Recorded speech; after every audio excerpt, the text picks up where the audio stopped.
BRB UK. Worse teeth, better accents. Hello, and indeed a welcome to a podcast. This is a podcast, BRB UK, if you will. It's the BRB UK podcast, the Big Red Barrel UK podcast. How many ways can I say podcast? I don't know. Dan's not here. It is I, Coleman, acting as your host today. Hi! And with me, as always, is Mr. Timothy Kenneth James Hibbs. Hello, sir. On a very squeaky chair. You want to give us some squeaking again?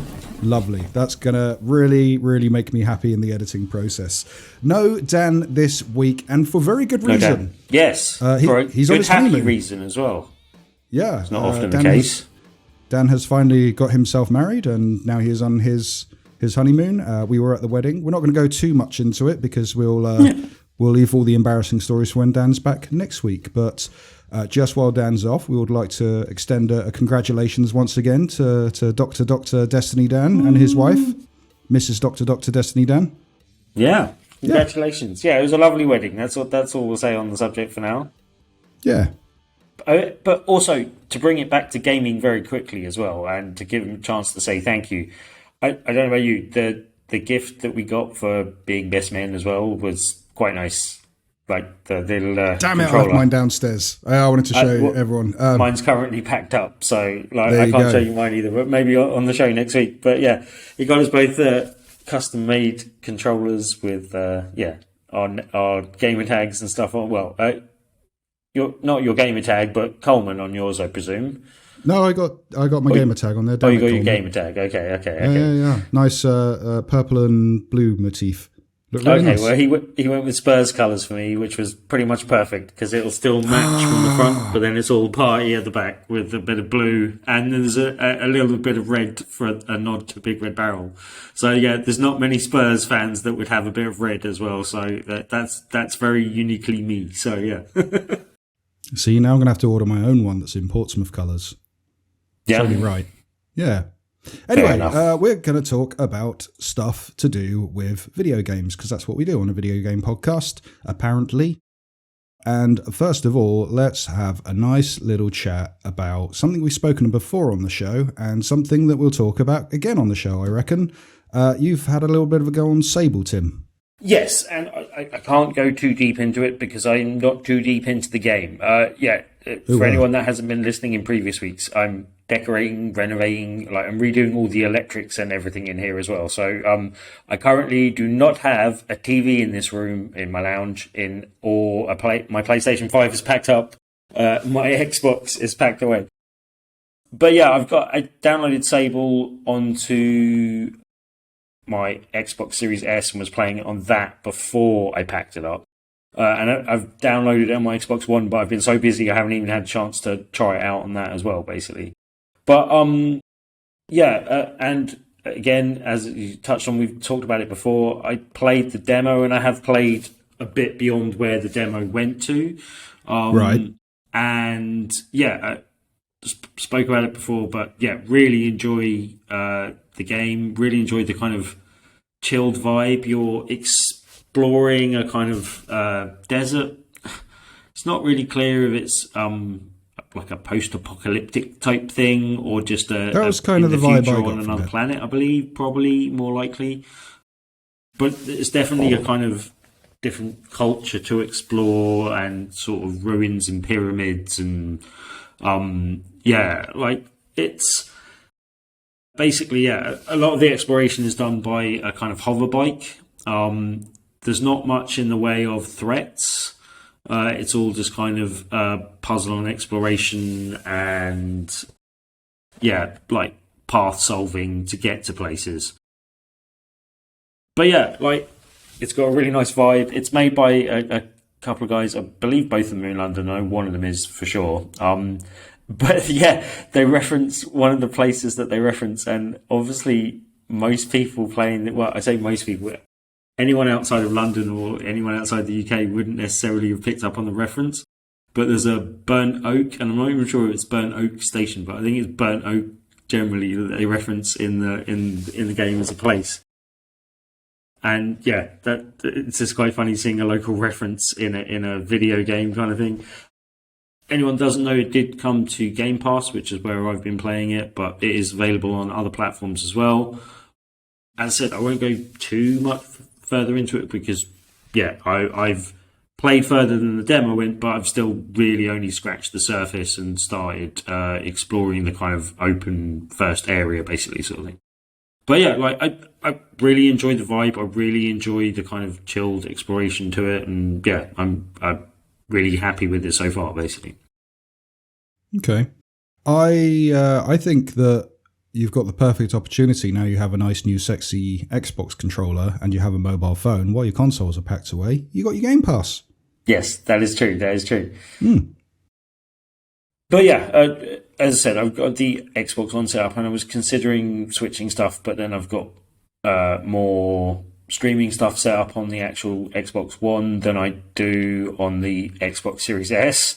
Right. Because in the lounge I use my TV for doing most of my streaming stuff, basically. So, see what you do, because the power inputs on the Xbox One. It might be the Xbox One X. I think they're slightly different. Never mind. I was going to say you could put one console on top of the other one and just switch the inputs as you like, but maybe not. But it's so tiny, you could put it anywhere. You could put it in the bathroom. Yeah, that'd be great. It would fit better in my room, so I have thought about swapping it, but I think I might just leave it be and crack on for now. This calls for second Xbox Series S. Or Xbox Series X, and then the S can go in the bedroom and the X can go in the living room. I don't know about you, I do feel a bit overloaded and overstacked with games at the moment, especially having had a good couple of weeks now for a variety of reasons, weddings and decorating being the main two, but also work just being really busy and other bits and bobs. But it has cut into my gaming time of late. But Sable's one I'm definitely going to carve out some time for in the future and play a bit more of. Maybe even this week. But generally, at some point in the future, it's one I'm definitely going to come back to and spend a bit more time with. So I'll probably talk about it on the show again when I've delved in a bit deeper. Another thing that I could talk about quickly, though, is that I did finish the main story for Ghost of Tsushima bonus content stuff. Oh, well done. Oh, the Isle of thingy. Isle of I forgot the name of it. Icky Island. Icky Island, yeah.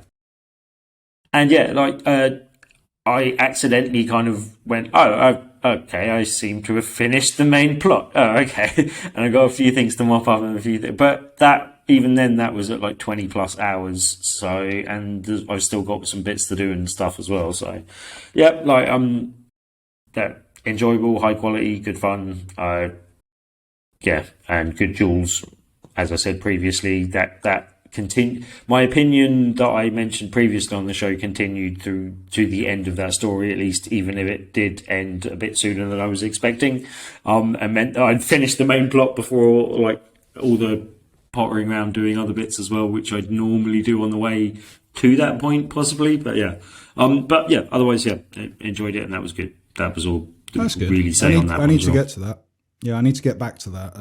I've put it on the back burner now because there's other games that I'm returning to. Speaking of, another game that's got its director's cut and finally is released on PlayStation 5, Death Stranding, the director's cut. From director's cut to director's cut. Yes, so the minute that I spotted that people were playing I didn't even see the announcement or the tweets or anything because I've been so busy. And then I logged into my PlayStation to, I think I was doing Avengers or something, little updates. And then I just saw Death Stranding on my friends list, PlayStation 5, and I went, oh, that's today, okay. And I wasn't quite prepared. How much was it for the update on Ghost of Tsushima? Because it was more than I expected. In the end, it's like 15, wasn't it? Yeah, no, it was more than that in the end. It was 25, I think, something like that. 25, yeah, something like that. Maybe 20. I can't remember. Something around that sort of figure in. Do you know how much the Death Stranding director's cut was, Tim? £30? 5 whole English pounds. Good. £4.99 to be exact. So I went straight in for that. And there is a bit of faff when trying to move your save over from your PlayStation 4 to your PlayStation 5. Specifically, you need to be at an access point in the game where you drop your parcels off, pick your missions up and stuff, right, and have no active jobs on the go. So I logged into my old game, and I had like 5 active jobs on the go from when I last played it. So you had to finish all of those before you could buy more. Yeah, and then I went, well, I'm going to finish these, and I started playing it, and I tell you what, this generation has ruined me because I can't play anything under 60 frames a second now because it makes me feel travel sick. So that's a nice new development I didn't know would happen. So I've been playing, I stomached through it, I took some tablets, and I carried on playing on the PS4, and I got to a point where I just went, you got travel sick in a walking sim, yeah? Okay. Yeah, the frame. Oh, it's been terrible because with the Far Cry, is it 6 is out now or coming out now? So I wanted to get ready for that and went, I never finished 5. I'm going to go back and play 5, put that on, and that plays at under 30 frames a second on PS5. Ooh. And apparently that got patched on the Xbox, but not on the PlayStation. And I couldn't play it. It made me feel really ill. And I've had the same problem with Death Stranding. So, So I had to take some travel sickness tablets to play it to try and retrieve my save. And after about an hour and a half of playing, I went, do you know what? Balls. I'm just going to start again. I can't be arsed. I'm going to start the whole game again. I can't fully remember what the story was about. I'd like to get into this. And I'll tell you what, I'm glad I did, because I mentioned on the show when we were talking about Death Stranding when it first came out, if you can remember that, over Dan's shouting that this is a terrible walking simulator that he's never played. But anyway, I remember being quite into the game. It's just that after sinking in something like 40, 50 hours into it, and I hadn't even scratched the surface, I went, you know what? I'm going to put this aside, play some other games, come back to it. Never did. And so I'm now playing it properly, and I am playing this game a lot, and I've surpassed where I was previously, and I'm really, really enjoying it. But yeah, it's the adventures of Norman Reedus and his magical fetus, as Dan likes to say. The improvements of this game are there are new items and weapons and missions and anything that was added in for the PC port of the game, like the Cyberpunk items and missions and things.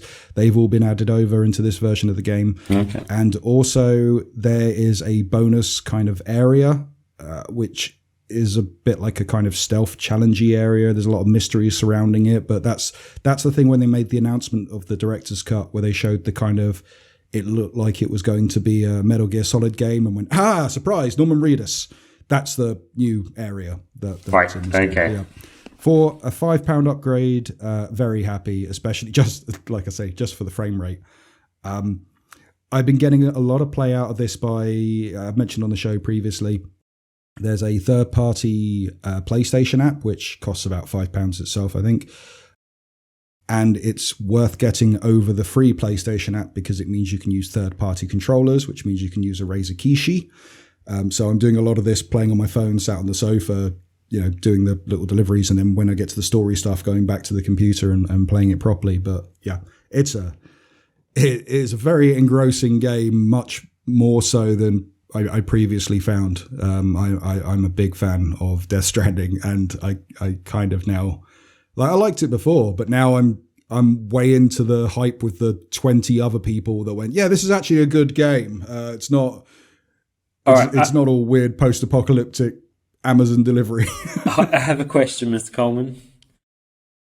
Which of the two makes this version a better game than it was? The improvements that you just mentioned, or the removal of overly blatant advertising? Because I understand, isn't there not blatant cans of whatever it was, energy advertising thing? Yeah, advertising is still there. Is, but it's not Monster Energy. Right. Instead, they've changed the brand out for a in-game brand, Bridges Energy, they call it. So it's made up for the game. But does that feel less egregious? It does. It was very weird having all this, fantastical stuff, and then this one real-world product that's pristine and still going strong, apparently. So that was odd. Whereas everything's kind of more corporations orientated, and because of that, the energy drinks being Bridges Energy, and you work for Bridges, it kind of makes sense. It's like an Amazon type company where they do everything themselves. So yeah, that makes sense. But in the previous game, in the PS4 version of the game where they haven't patched out and it still exists there for advertising purposes, I assume, the energy drink thing is only there for a while and then it gets replaced with a different drink as you progress further in the game anyway. So yeah, mild advertising, but it's gone. There are still other products in there. There's like memory chips you can find that kind of a bit like Horizon Zero Dawn, when you would find cups and mugs and things and watches and stuff that belong to the old world. You can find these memory chips, and they're things that people have saved, memory kind of like time capsules that people have wanted to save from the old world.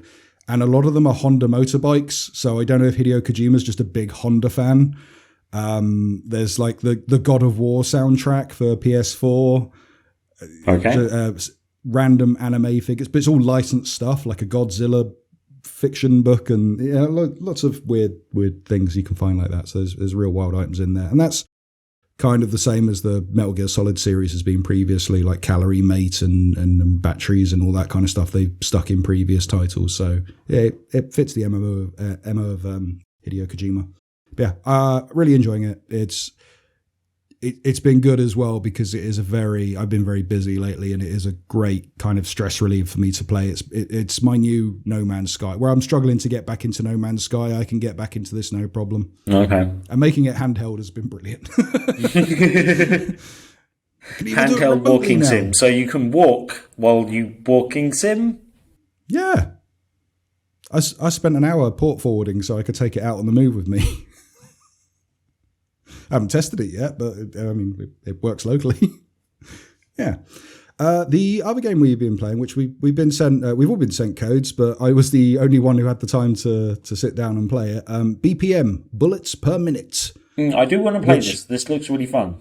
So I'm interested in your opinion as well. I'll tell you what, Tim, this is a first-person shooter, but it's a rhythm-based first-person shooter. So kind of think the aesthetic of Doom mixed with, and I hate doing this. I noticed after the last show, a lot of this game plays like this game mixed with this game. It's a really easy way to describe it to a wide range of people that have those touchstones. Anyway. But a lot of people have described this as Doom mixed with Guitar Hero. I'd say it's more Doom mixed with what's the one called? The dungeon. Oh, Crypt of the Necrodancer. Right. Yeah, that kind of thing. So it's the one that got Nintendo-ized recently. Yes. So this is or Zelda-ized, I should say. This is a game on the PS4 and Xbox One, but backwards compatible improvements if you do it that way. Also, it's out on the PC, but it's been out on PC for a while now.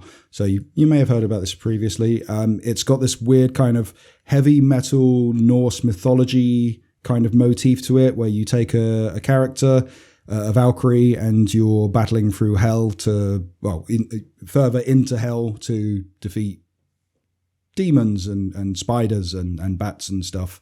The way you do this is through... Yeah, the way you do it is a generic kind of first-person shooter way, but each time procedurally generated room, so very roguelike as well. Okay. Each time you move into a room and there's an enemy or set of enemies, you then have to take them out by your movements. So jumping, your double jumping, your dashes, but also your gunshots all have to be done in time with the beat. Right. And which...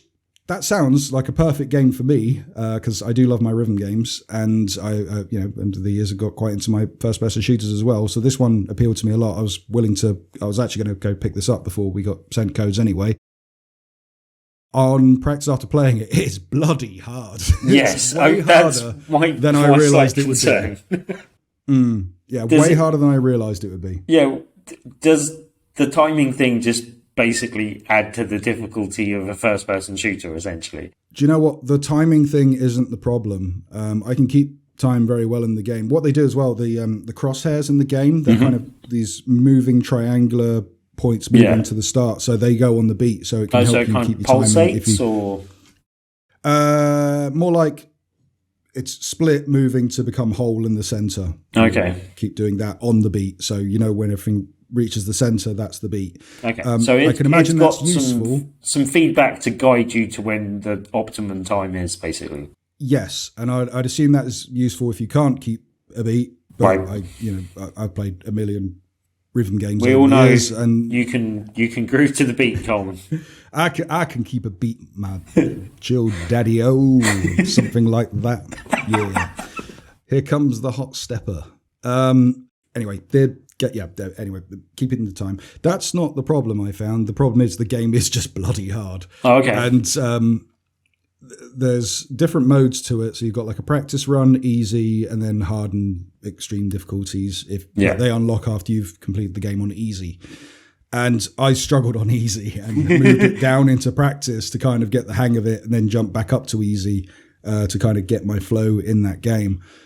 The interesting thing about it is it's not just go into a room, shoot a load of baddies, next room, shoot a load of baddies, next room, shoot a load of baddies. Like, it's kind of done like Binding of Isaac, where one room might be a store for you to spend money you've acquired on upgrades. Right.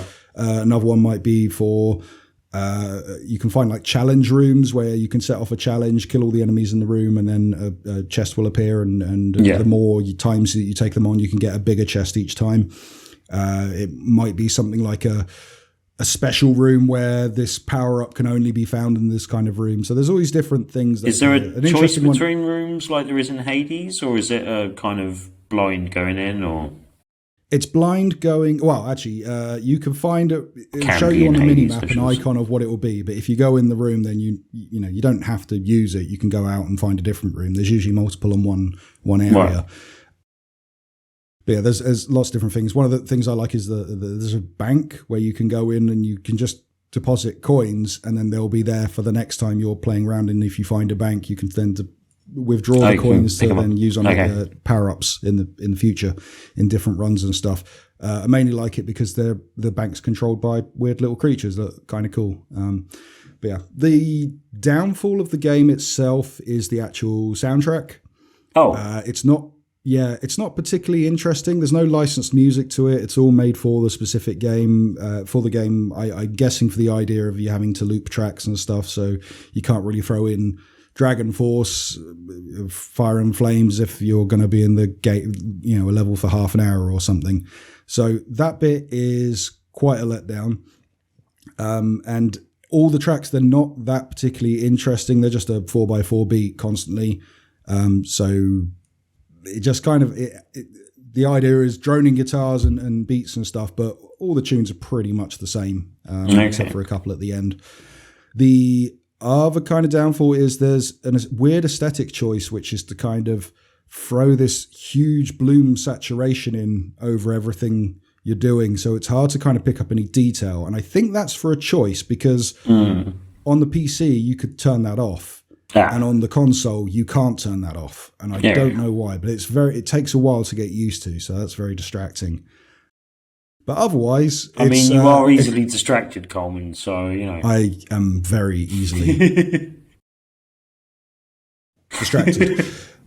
But yeah, it's an interesting game. I would like to see some improvements come to it.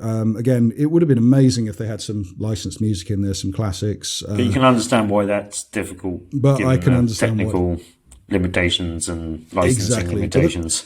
But the problem is as well, the opening level has a very generic, boring kind of track to it, and you would expect them to put like a cool, banging track in the first level to kind of capture your interest. But no, you get this one with see that as well, sort of thing. Yeah, and it's like this dum dum dum dum dum dum, and then a bit of wailing guitar, but it's very low wailing guitar, and because it's the first level, it's the song you're going to hear again and again and again and again and again and again, and it kind of sticks in the back of your head, and yeah, it's a bit nuts. But one of the more interesting things, and it's a shame that it's not utilized more often in the game, there are mini bosses and there are regular bosses. The mini bosses are, you'll enter a room and there might be like a giant bat, and you'll have to take down this giant bat. If you do, you'll get a power up or a key or something. But how many times do you have to run away from giant spiders, Coleman? I didn't that much because they didn't really look that much like spiders to me, so I had no problem, even though the screen kept telling me they were spiders. But yeah, whenever you see something big, there's usually a pattern in their attack they go for. Like if you go into a regular room, then if there's a bat, they're just flying left to right and hitting fireballs every now and then. If there's a spider, it might charge or it might spit at you or something. But these mini bosses, they might stamp on the floor, and then they're like a ring of explosion will move out to the beat that you then have to jump over and work in your attacks. And once you've worked out the pattern, then you can take them out. Bosses play the same, but they do this really cool thing at the end of no matter what weapon you're using, once you've taken out the boss, they'll kind of freeze at the end, and you'll take shots in whatever motion you want, and it will kind of do like a little guitar lick over it. So, if you're shooting with a pistol, it'll go bam, bam, bam, and then you can shoot loads of times with a pistol, go all that kind of stuff. But you could do that same thing with a Gatling gun or with an assault rifle or something, and it sounds really, really cool. So it's a shame that doesn't get used more. Or, if they use that on every enemy, that would be amazing. But it's a shame because it's a really cool thing when it happens, but it doesn't happen that often. Okay. But yeah, I'm not 100% on the price of it because I should have looked that up before actually inserting my code, because they do that really cool thing on PlayStation where you can't look up how much something costs. Let me see if I can quickly Google it. Okay. Yeah, because I'm definitely interested in having a look myself. It just sounds like a really intriguing idea, and I can understand how it's difficult to execute well, but I want to see what they've done and what's going on with it a bit. But I can understand some of your frustrations with it not having like banging music as well. Interesting with a game like, say, Tetris Enhanced, for example, and I'm only bringing it up because even though it's a different sort of game, the latest one was a music-based game, and their main banging track, the one that they put out, just before launch and promoted and stuff, was the first track and the track in level 1 that you're going to go through more often, kind of thing. And more people are going to see. And like you say, if there's a roguelike element to it and you're going through that track, you want that first track to be something you are not going to get fed up of, and is possibly the best track in the game. Yeah, to bring it to another title, I've completely forgotten the name of that title as well. But there was a rhythm game I was playing not that long ago, and all the music is like house and step and dubstep and dance kind of tracks. But the first track that they use is such a banger that you don't mind replaying it again and again because you really get into it as you're going on and you start learning everything about it. Oh, I've completely forgotten that. Arrow. That was. I was going to say Thumper or Arrow. Arrow. It's $19.99 on the PlayStation and the Xbox. Not sure the PC price. Assuming cheaper because it's been out longer. But yeah, for that price, it's worth picking up. I reckon it's a fun little game to mess around with. It's a good one to challenge yourself with. Interestingly, it does the thing of once you've finished a run, you can exit and then come back to it later. So you don't have to do an entire run of an hour and a half or something if you don't fancy it. But yeah. I have fun with it. I will keep playing this and challenge myself at it. I'll have to get my girlfriend to have a go. She likes a rhythm game as well. So, yeah, fun times. So those are the games we done played, but let's talk about things in the news because there might be games around the corner that we want to play. But before we even get to talk about games in the game's proper sense of games, I don't know why I'm saying games so much.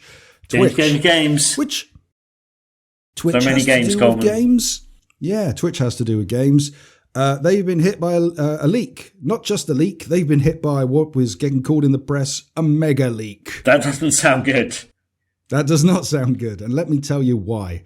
So I think VGC were the first to notice the reports, but there was a hacker that posted a 125 gigabyte torrent to 4chan on Wednesday, saying that it was the entirety of Twitch's source code, which includes, among everything, a bunch of other stuff, creator payout reports from 2019. As well as some passwords and logins and other things, Steam keys and stuff that Stream keys, not Steam keys, stuff that should not be available to the public. One of the more interesting things about this is the amount of money that top streamers are making. Even some of the ones that I thought were very low level type streamers still making over $1 million. Wow, I did not expect that. But Yeah, there's a big list. You can, if you really want to peruse through people's finances online, then have at it. It's not really my kind of thing. It was just that kind of disbelief of, really? Them? They make that? Oh, okay. So, yeah, that's happened. If you have a Twitch account at all, then you should go change your passwords. You should set up two-factor authentication. If you don't have two-factor authentication, we've got 2 BigRedBarel accounts. We've had to do the same. I've had to do that. I'm not even using my Twitch account, and I've still had to update mine just in case, because there's information I don't want people getting their hands on. Yeah. But Twitch has actually confirmed that the data has been breached out, but they have not commented on the severity. So at the moment, we just know what's available in reports. It might not be as bad as has been said, but it does look like the 125 gigs that was released online is legit. Twitch has put out in a statement saying, we will update the community as soon as additional information is available. Thank you for bearing with us. Been a bad week for cybersecurity and tech people and stuff, basically, eh? It's been a weird week for Amazon. Yeah. Like, not only is there a bunch of complaints about New World, but then this happens. You know. Anywho, talking about companies with allegations of toxic abuse towards their employees, let's talk about Randy Pitchford.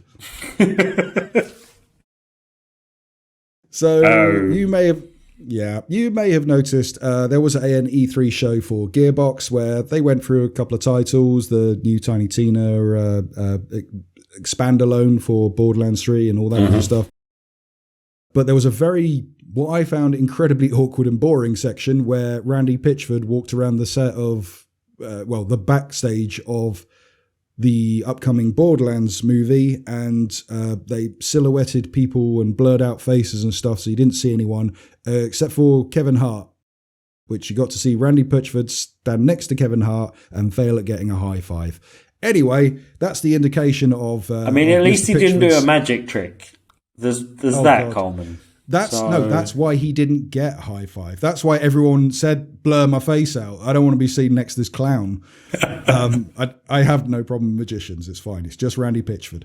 But anyway, so if that was any indication, Mr. Pitchford is going to do well in Hollywood. And good thing too, because he's now stepping down as the Gearbox president and CEO. He is now going to head up their TV and film of Gearbox Studios, the subsidiary of Gearbox. So now he's stepped down. Steve Jones will be taking on the role that Pitchford has left, and hopefully we will get less allegations of drunken fighting, bullying, firing people without telling them they're fired, embezzling. These are all allegations, by the way. No, I'm not saying any of these are true, but these are the things that we've heard over the years. We can definitely confirm there'll be less magic tricks. USB drives full of porn left at a medieval time. Oh, yeah, I forgot about that one. That's not an allegation. That was left at that medieval place as well, wasn't it? Just for extra, comedy value, medieval jousting, USB of porn. Of all the places to go and do that, a family restaurant. Love it. But yeah, Randy Pitchford stepping down from video games, stepping up to movies, and if the years of Hollywood allegations that still on go are anything to judge by, he'll fit in really well. Do you think that, well, this seems to be a deliberate, just quietly sidestep you out of the way into a cushy role where you get to rub shoulders with Hollywood people and not make any game announcements so you don't poison the well anymore? I could imagine someone, because they separated from 2K recently, didn't they? So did they? Did not I think so. I can't remember. Did they get? Yeah, I think they split from 2K recently. I'm not 100%. I must have missed that news. Yeah, I could see some higher up sort of sitting down with Randy and going, "Hey, buddy, did you have fun there? Did you have fun hanging out with Kevin with Kevin Hart? What if you could do that every day? Yeah." You want to keep doing that? Okay, well, we're going to go make the Alien Colonial Marines movie. Here's your budget. Off you go, little scamp. And off you go. I could not think of another Gearbox title off the top of my head just then. Clearly. Borderlands 2. I don't know. All the Borderlands. Wow. I'm really bad at thinking of... what was the... No, that wasn't Gearbox either. Damn it. I'm mixing up Gearbox with People That Can Fly. Just randomly. Immature Studios. Just anyone that can fly. Got a couple of bits we can burn through. So, Okay. Tim, have you tried either the Friday the 13th game or the Predator Hunting Grounds video game? No. Oh dear. I mean, you should try I quite like Predator's the idea great. of both of them. Probably would, but no. I mean, you should try Predator because that was on PS Plus last month. Yes, so I did you add it probably to have my that. library. I have not downloaded it and tried playing it, but it's Okay. there. Yes, but for the uninitiated, these are games by a developer called Ilphonic, and they are essentially much like many, many games that have been announced to come out this year and next year. They are titles where you and your friends gather up and fight a foe that is controlled by another player, or you are a foe that is you are someone who is another player fighting off against a team of other players. Yes, so in case of Predator, you're a bunch of Marines fighting a Predator, or you're a Predator fighting a bunch of Marines. Fun games, good laugh.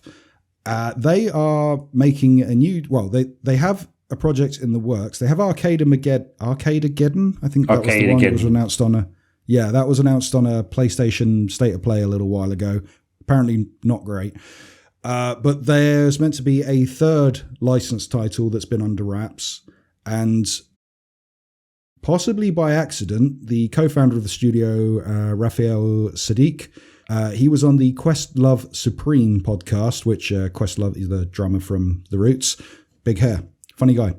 And he was sitting down to talk about the games, the studio's projects, and happened to mention that they're working on Ghostbusters. Right. Which I don't know if he was meant to say that they're working on Ghostbusters, but they're working on Ghostbusters by the looks of it. And I am really excited about that prospect because, I mean, yeah, okay, I like Friday the 13th, but yeah, not enough to. I mean, it was a very broken game when it first launched as well, and by the time it was fixed, I think they announced they were shutting it down to work on Predator. I really enjoy Predator, but I'm not huge into the Predator franchise. Now, Ghostbusters, I'll play me some Ghostbusters with my friends. What do you think they'll do? Do you think there will be the same sort of structure with, 4 of you hunting Slimer? Yeah, I think you definitely need a 4-on-1 or a 4 against environment. Who knows? Maybe you could do it like the recent Alien game where instead of having 3 players against environment, you have 4 players against environment. Because if you have a Ghostbusters game, you need 4 players. Yeah, makes sense. And then going around trapping ghosts and then going off to take down a big bad every now and then, like a Slimer or a Zool or a Stay Puft Marshmallow Man or something like that. That'd be so cool. Where you have to cross the streams, which you don't normally do.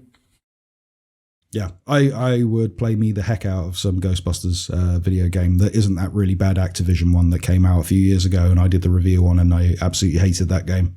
Is that the one that wasn't terrible?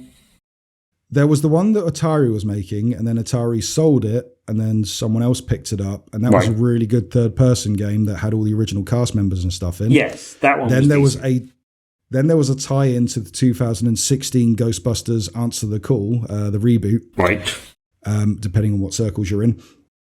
The thing I played most recently was the absolutely terrible VR games. Some of the worst VR games I've played. Oh, yeah, there was that one too. That also tied in or didn't tie in. I'm not sure. I think they might. And there was also, much like the Star Wars VR full experience where you wear the bodysuit and stuff that I went to do. They did a Ghostbusters version of that as well, which looked really cool. But anyway, yeah, hopefully it's not as bad as the really bad Diablo clone Ghostbusters game that I played, because that was awful. Really, really, really bad. Anyway, Ghostbusters game.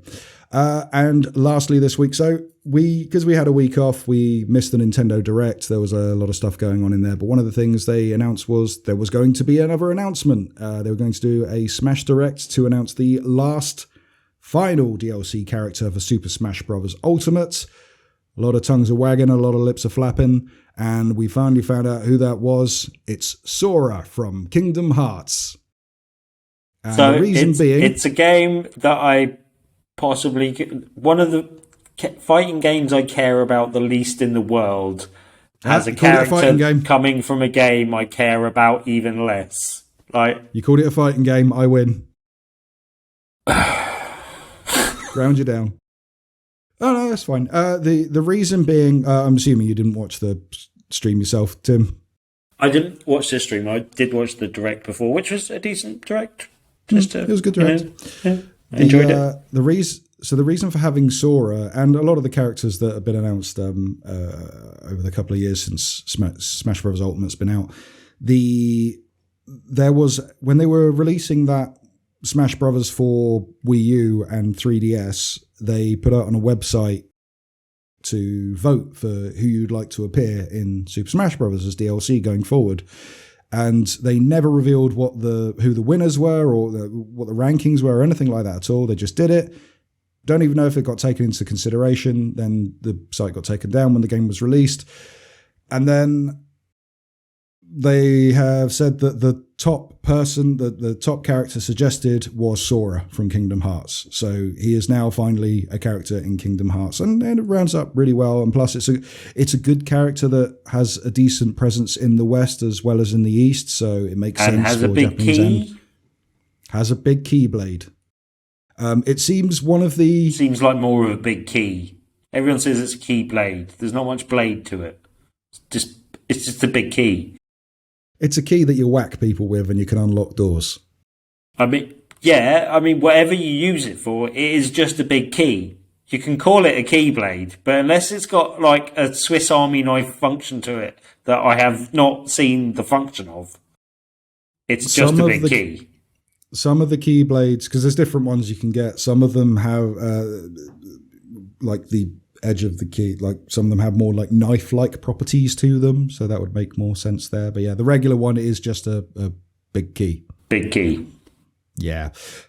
Default character is the Kingdom Hearts one, then there's Kingdom Hearts 2 Sora, Kingdom Hearts 3 Sora, and then I think they called it the River of Memories, which is like the old Steamboat Willie, black and white, big eyes type thing.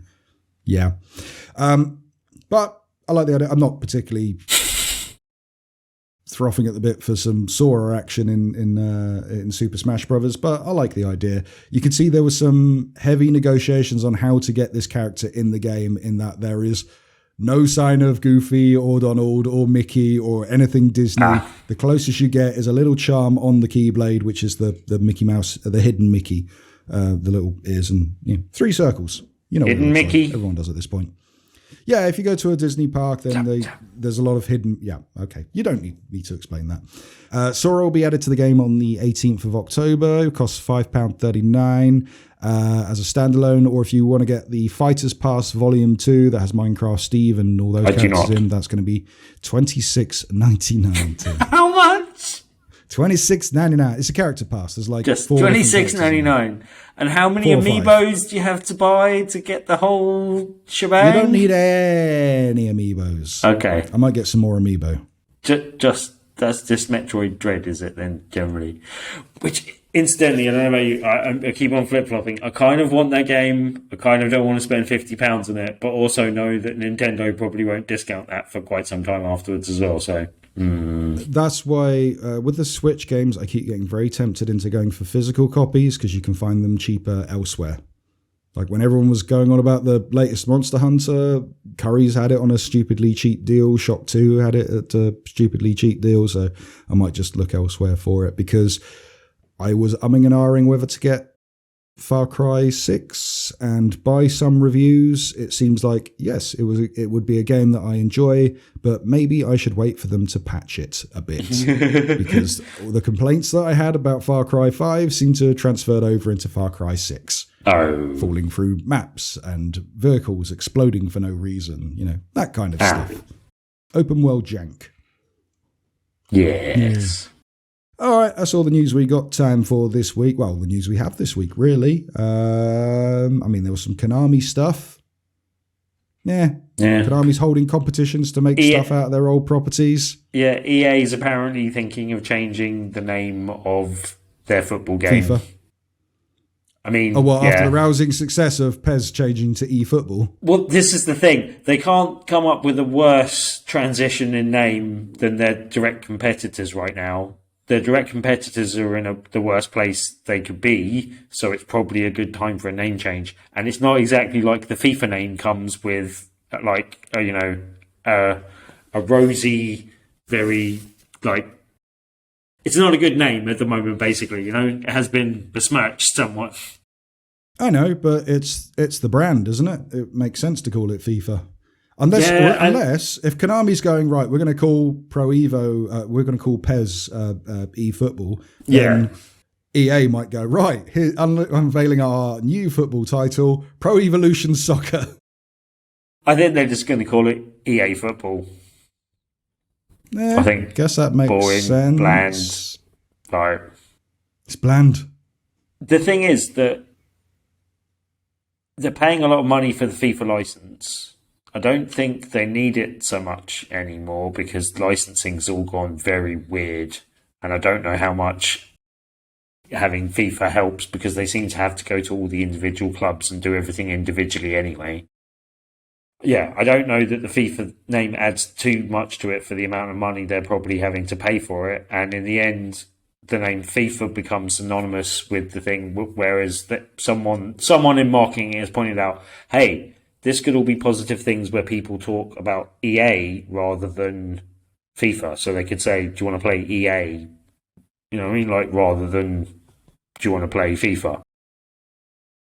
My child spent all my money playing EA Ultimate Team. Yeah, that does sound better.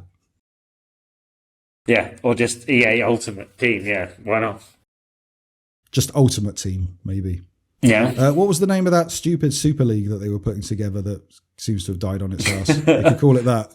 What was that? That was the European Super League, I think it was, or something like that. Super League. There you go. Super League Soccer. Super League Soccer. I like that. Just don't put that sounds so American. They should call it Ted Lasso the game. Yes. Then everyone will love it. Football is life. That's the other thing. Yes. I just remembered. I've been watching a few reviews about Far Cry 6. Do you know the protagonist's name in that game? It's Danny Rohan. Football is life. Football is also death. He has to say that at one point. They have to put that patch that audio in now. Danny Rohan. I think that's the reason I want to buy the game. You just shoot people going, na na na na na na na na. Danny Rohan.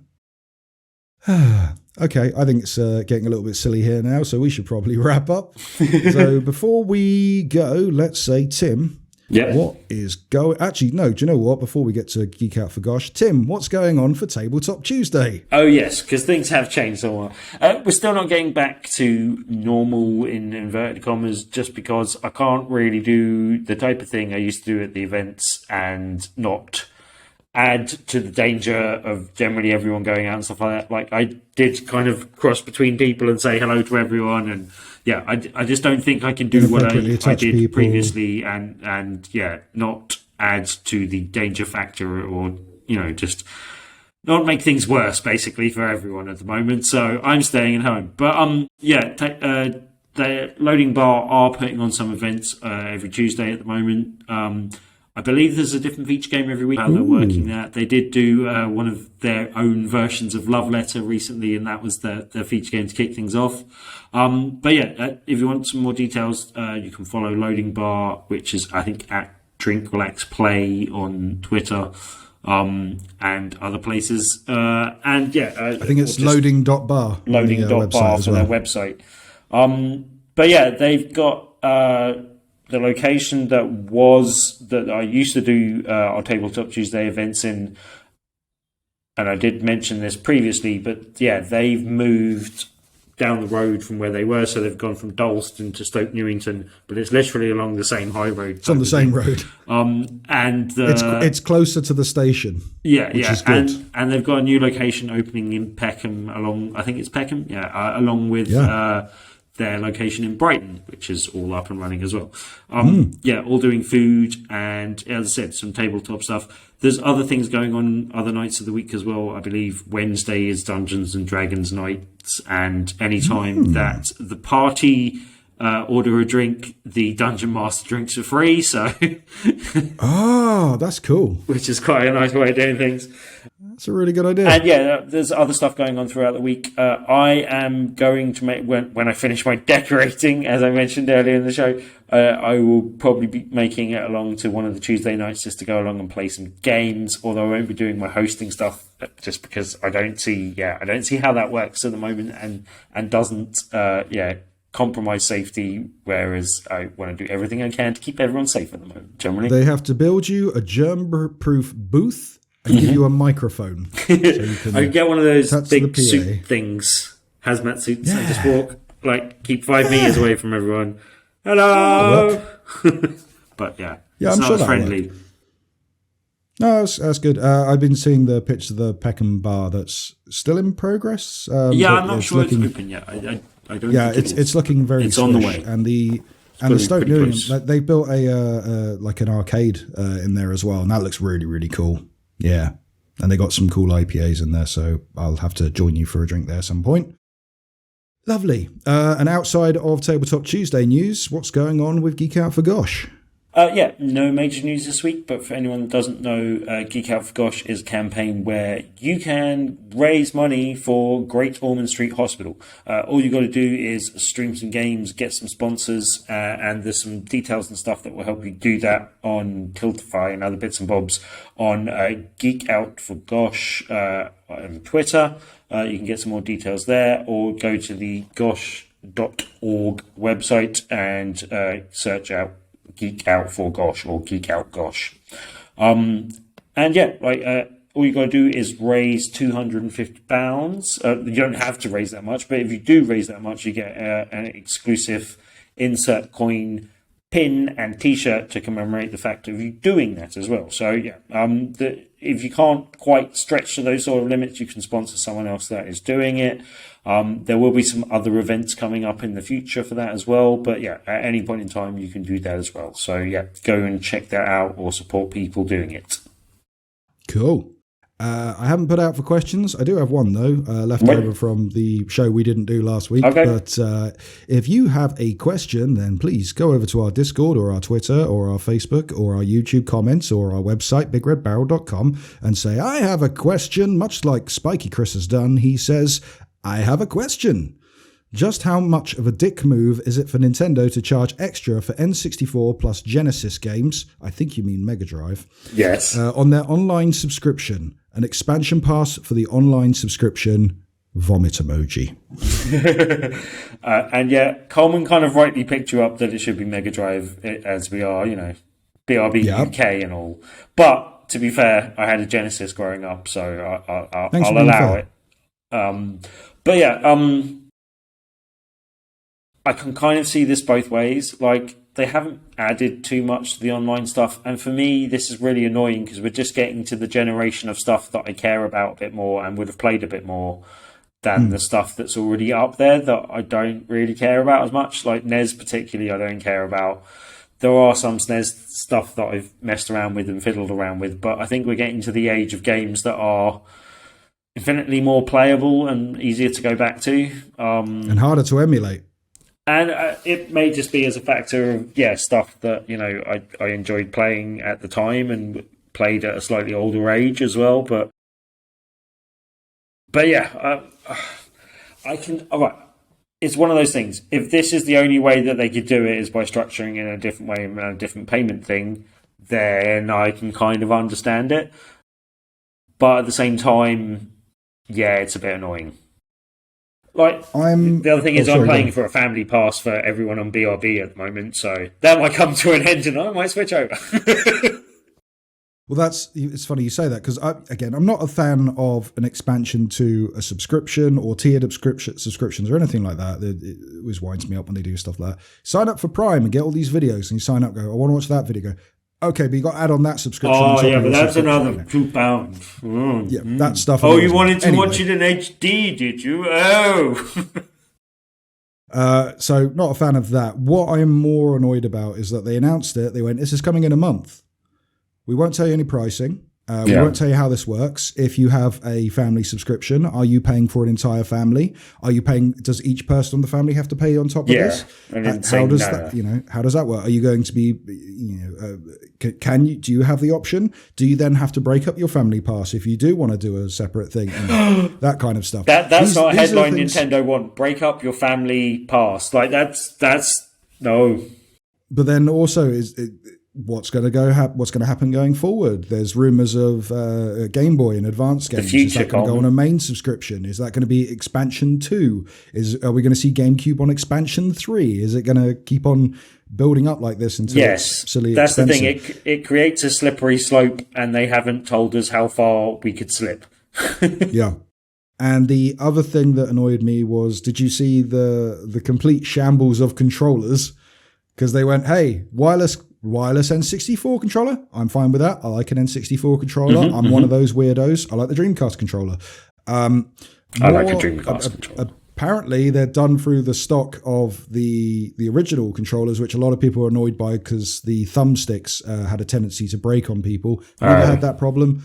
Not quite sure. And I was aggressive with my controllers. Maybe I just got a lucky batch. Took out some major aggression on those things. And the one that I'm more annoyed with is the Mega Drive controller, because you get a 3-button Mega Drive controller. In the US, you get a 3-button Genesis controller. In Japan, you get a 6-button controller for the same price. Oh no, because the 6-button one was a really good pad. Oh, yeah, that's especially if you're playing. Well, if you're playing a fighting game like an Eternal Champions or a Street Fighter, you need the 6-button controller, because the way around that is to hit start and to switch to the other 3 buttons. And that is no way to play a quick-paced combo fighing game. That's a good way to ruin a perfectly good game of Street Fighter, Coleman. Exactly. What if I want to punch and then kick? Like, do I now... And these aren't things that you can buy on Amazon or so. You have to get them directly through Nintendo. You have to be a member of the subscription service to buy them. So I'm assuming, unless you pay like a stupid amount of money to import them from Japan through a third-party seller that's bought it through Club Nintendo, there's no other way of getting hold of these controllers. Yeah, not happy about that. But yeah, that's my thoughts. I don't like subscriptions on subscriptions. Like, it's No.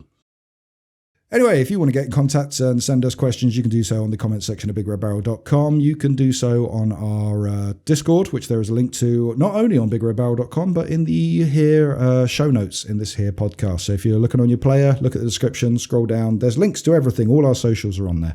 You can find us on Facebook.com/BigRedBarel, Twitter.com/BigRedBarel or at BigRedBarel, and on YouTube, Big Red Barrel TV. Any reviews you can give us, that'd be great. If you've reviewed us in the past and maybe you want to update it, if you want to talk a bit more about the very nice bald man from the south of England rather than the Scottish guy that's on here every week and should run from the other voices, the English. Run away, John Brady. He did.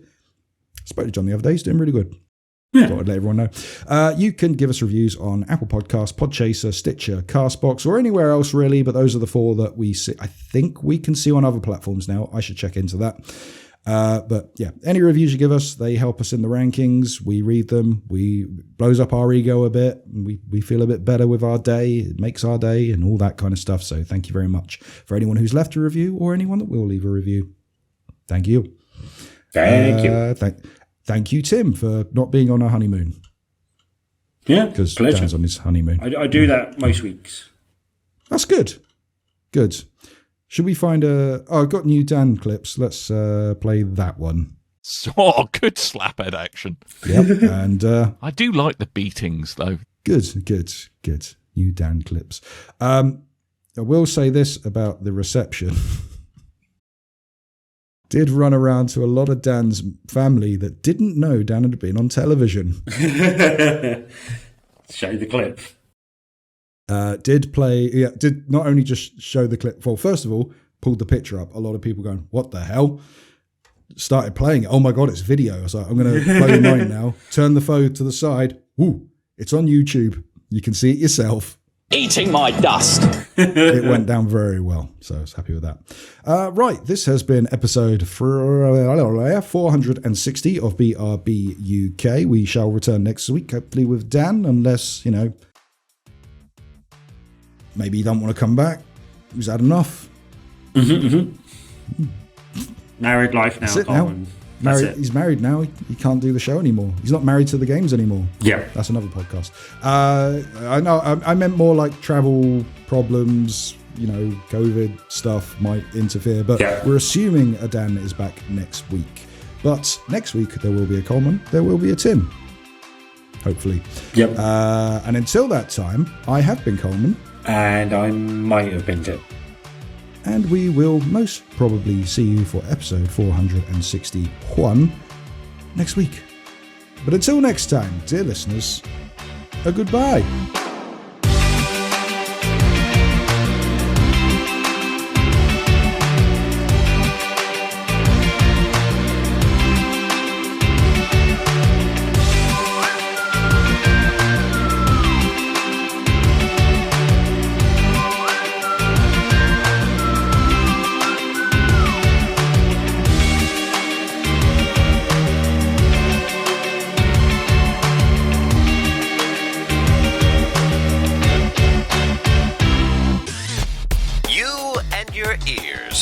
Quite welcome for the podcasting goodness that you just heard.